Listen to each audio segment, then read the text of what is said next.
Hi there, Simon Currigan here from Beacon School Support, and welcome to this webinar, which is all going to be about how can we use Behaviour 360 to move away from firefighting and short-term interventions in class towards leading with confidence and clarity and setting up systems in school so we don't have to do that back foot firefighting day after day after day kind of activities again. So this webinar is going to be split into two, really. We're going to be looking at how do we set up systems in school to move from reactive to proactive. And then I'm going to look at how we use Behaviour 360 to help us with this process that gives us practical, tangible, concrete stuff that we can give our teaching staff to use that will be successful in the classroom. So first of all, I want to talk about the difference between, I want to talk strategy. I'm going to talk the difference between low leverage and high leverage activities. And when I talk about leverage here, what I really mean is for the amount of input that we give, we want the maximum possible output. So if you imagine a lever, what we want is the tiniest possible input on our side and have the greatest possible impact in class. What we don't want to do is a lot of work for like a tiny shift on the opposite side. So what does low leverage look like? Well, low leverage support from a school leader looks like firefighting, being called to a classroom when one or two children are dysregulated. Maybe there's difficulties with the whole class in terms of low level disruption. We are then called away from important strategic work to go and support a class teacher or a teacher and a teaching assistant where a class where the dynamics aren't working or where a student is having difficulties and those difficulties keep coming up again and again and again. So these aren't one-offs. We're being called back to the same rooms to support the same teachers over and over and over. And that can suck up lots of time. I work with lots of schools. My team work with over 160 schools across the Midlands. And one thing I often see is we're sat in a meeting with a leader, like really important focus time, and they've got like a walkie-talkie on their desk, and it keeps on making this kind of like chirruping sound, and you can almost see right the kind of nervous response, the kind of like PTSD kind of twitch that people get from those walkie-talkies going off all day long. So what we want to do is we want to move away from that being called and having to invest our time um, supporting our colleagues, which is a positive thing. I'm not saying we shouldn't support our colleagues, but how can we do it in the most effective way possible? So that's when we're called to support a class. Let's think about what happens. Let's imagine we've got a class where a child's finding it difficult to, I don't know, engage with their work. Maybe there's a mixture of anxiety and demand avoidance. We've got a situation, and that child sort of gets more and more frustrated during the lesson, and they reach a point where they explode. They have this big emotional outburst. And then what happens is the teacher is in the classroom and they have this situation that's happening day after day after day, or maybe lesson after lesson after lesson if they're in secondary, and they need support. So they call for a senior leader, maybe a Senko, assistant head, deputy head, even the head teacher, and they come into the classroom and they use all their skills to support the teacher and support the pupil. They get the pupil regulated again, which can take 30, 40, 50 minutes. Then they bring them back to class, kind of resettle them, only to find, because that's a lot of work. It's a lot of time to get that child settled, only to find the same afternoon or the next day that they're called for exactly the same reason. Now that's low leverage. That's high input for only a small amount of output. It's also reactive. It puts us on the back foot, and it's work that's not getting us anywhere. We're caught in this cycle going around and around and around, both the teacher and the school leader. So that's reactive, back foot, low leverage. We don't want our systems to do that. In school, what we want is high leverage. We need to be thinking about how can we give our time strategically as school leaders, how can we invest it in the best possible way so that we see change in the classroom, we invest a little bit, and then we see maximum change. We see, in the example, we might see strategies being used consistently, proactively in the classroom to avoid the situation where the child's becoming dysregulated. That might be around how the adults in the room are interacting with the child. It might be to do with how the work is set up. It might be to do with the environment. It's all going to depend on the individual child. So high leverage work then becomes around what strategies are we going to put in place consistently together? And then as a leader, my job isn't to come in and firefight or save. My job is then to come down from time to time and monitor what's happening and check the strategies are in place in a positive way. I'm going to hold you accountable. Now, sometimes people hear the word accountability and it conjures images of, I don't know, kind of like a nasty side of management, but accountability can be positive. So it might be that we sit down with a teacher and we use Behaviour 360 and we find a couple of strategies that we're going to implement, and the teacher agrees going to implement them consistently. And it might mean we'll have a chat about how we adapt it for how it works in their classroom. But then the senior leader's job doesn't become about what happens when everything goes wrong, being called down when the child's dysregulated. It becomes a checking role and accountability role. How can I support you as the class teacher to make sure this stuff gets implemented so that the child's more focused, they're more able to learn, they're more regulated in class, which makes your life as the teacher better. So what does that look like? So first of all, we've got to identify the strategies they're going to implement, and you can do that together with them. But also, I'm going to drop in over the next 2 or 3 weeks, kind of randomly. I can't tell you exactly when it's going to be because my schedule's all over the place. I'm going to come in and just check that the strategies are in place. The things that we agreed, I can see them or I can hear them depending on the strategy. If they're not, I'm going to give you like gentle reminders and hold you to account in a supportive, positive way. So we get a positive outcome both for you and the student. And it might also be that I help you course correct. So if the strategies aren't quite working or they're not being quite implemented in the right way for this child, and we've kind of road tested it for a couple of weeks, now this is how we're going to adjust it. Now, you can see the difference there between low leverage. We're stuck in a cycle. Nothing is changing in the classroom. We're going around and around and around, and it's sucking up lots of time.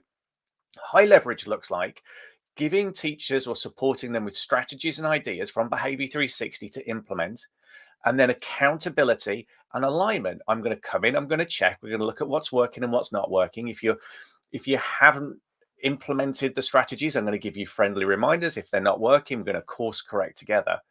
Now, that kind of high leverage activity leads to change. It means you can have an impact across the whole school because you're dipping in and out of lots of classrooms, setting up systems so that the kids aren't getting overloaded, overwhelmed, or dysregulated in the first place. And leaders can allocate then on their timetable, say 20 minutes a week, where I'm going to just dip into the classrooms and check what's happening in schools. What we don't want is a situation where our staff are given perfectly good ideas, strategies, techniques, but then just because of the whirlwind, just because teachers are overloaded, they might implement them for a couple of days and then forget about them, or they get buried with lots of information. I'm not saying people aren't implementing because they're bad people or they're lazy or they're negligent. Human beings are human beings. But when we know that someone is going to check on us and hold us accountable and check in to see what's happening, and we're asked to reflect on what we're doing, then we start to change practice. So the process I'm recommending is a systematic response, a high leverage systematic response. So I hope that makes sense.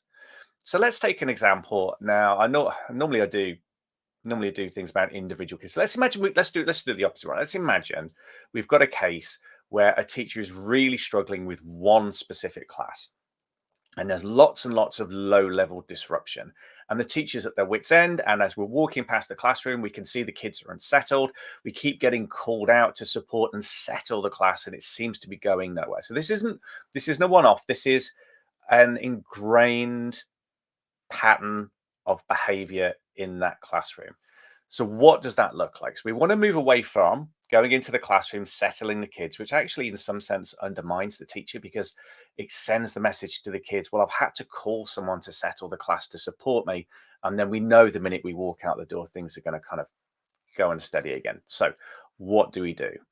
So we're going to sit down with the classroom teacher or the classroom teacher and the TA, whatever adults are in the room, and we're going to have a discussion about, I want you to be reflective. I want you to think about what's driving these behaviors. Why are we seeing what we're seeing? And then when we've had that kind of frank discussion, I'm just going to share my screen. We're going to go into Behaviour 360 together. So just give me 1 second. I'm going to go in here. Perfect. Right. So this is the Behaviour 360 dashboard. And all I'm going to do is I'm just going to hit the search bar. I'm not going to go into any of the individual categories. I'm going to go to the search bar and I'm just going to type, in this instance, low-level behavior.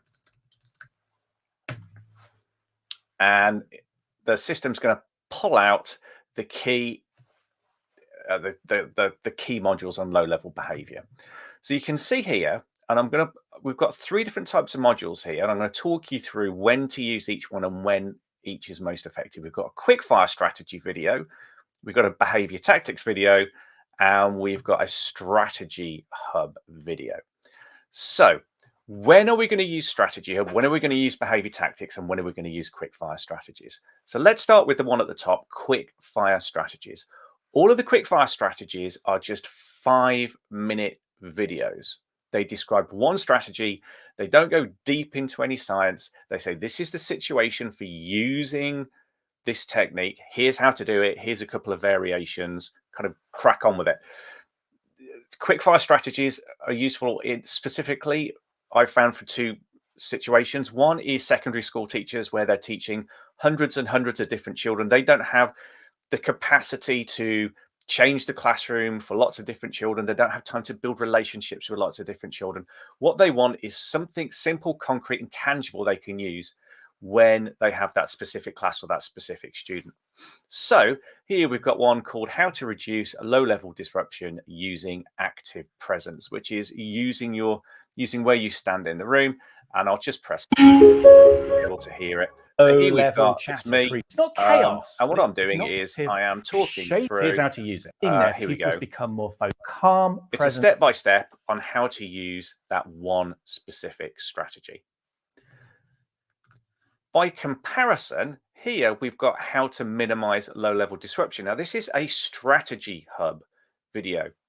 And you can see they look different. Quickfire strategies have quickfire strategies written on. They've even got 5-minute behavior fixes. Behavior tactics always have behavior tactics, and I'll jump into that in a second. The strategy hub videos tend to not have any branding on them. So you can see this one here is also a strategy hub video. But I'm going to go into how to minimize low-level disruption. And this one's hosted by Emma. We've got a series of videos. So if we go into the course content, you can see this is a much deeper dive. There's 42 minutes of videos here. So this is going to go much more deeply into why we see low-level disruption, how it affects the class, and if we know what the causes are, then how do we manage it? So we've got here, I'll go into the, let's go into the causes. So this is a much Hello there. dive. As with all matters in more detail, talking asked through to go example. The key kind of environmental and structural factors that cause difficulties with low-level behavior. And then we've got a video with lots of strategies and how to think about low-level behavior as it applies to your class and what to do. So that's Strategy Hub. It goes deep in one area. I'm just going to stop sharing for a second. The Strategy Hub videos that tend to be around SEMH conditions like anxiety, PDA, ODD, say, they focus on one topic and go deep. So to take the anxiety example, the Strategy Hub unit on anxiety, it goes into why kids get caught in vicious cycles of anxiety, what drives anxiety, the different types of anxiety, what anxiety looks like in the classroom. It talks about specific strategies, putting together stepping stone plans. So it is a deep dive on anxiety for 45 minutes. Whereas what we've just looked at is a deep dive on low-level disruption for 45 minutes. So it's kind of like you're reading a book on a specific topic and it doesn't stray into other areas. Now, this is where it's different from behavior tactics. When we look at an individual topic, specifically like around SEMH, if you've got a child who says anxious, in the real world, there's often other things going on. There might be anxiety and there might be issues around trauma, or it might be anxiety and ADHD. The real world is messy and you have conflicting conditions, right? You have conflicting factors. So this is where behavior tactics comes in. If you're working with a child with specific SEMH needs, going into behavior tactics gives you real world cases that are unpicked step by step, and we look at what's causing the issues and possible strategies for moving things forward when the underlying cause is muddy, it's unclear, or it needs kind of deeper examination.